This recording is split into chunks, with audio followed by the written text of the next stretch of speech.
হাজার বছর ধরে আমি পথ হাঁটিতেছি পৃথিবীর পথে, সিংহল সমুদ্র থেকে নিশীথের অন্ধকারে মালয় সাগরে।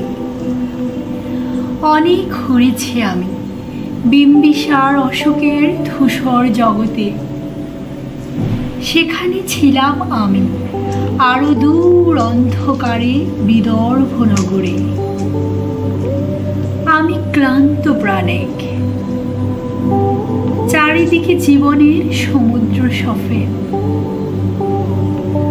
আমার এই দুদণ্ড শান্তি দিয়েছিল নাটোরে বনলতা সেন।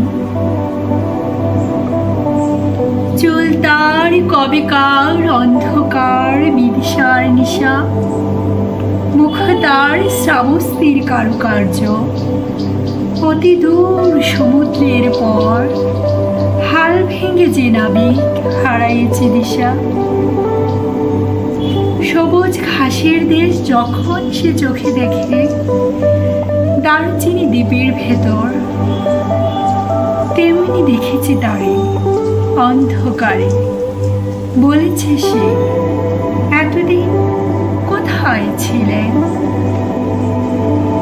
পাখির নীড়ের মতো চোখ তুলে নাটোরের বনলতা সেন। সমস্ত দিনের শেষে শিশিরের শব্দের মতন সন্ধ্যা আসে।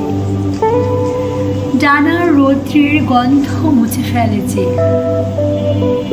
পৃথিবীর সব রং নিভে গেলে পাণ্ডুলিপি করে আয়োজন। তখন গল্পের তরে জোনাকির রঙে ঝিলবে। সব পাখি ঘরে আসে, সব নদী ফুরফুরায়। এ জীবনের সব লেনদেন থাকে শুধু অন্ধকার, মুখোমুখি বসিবার। বনলতা সেন।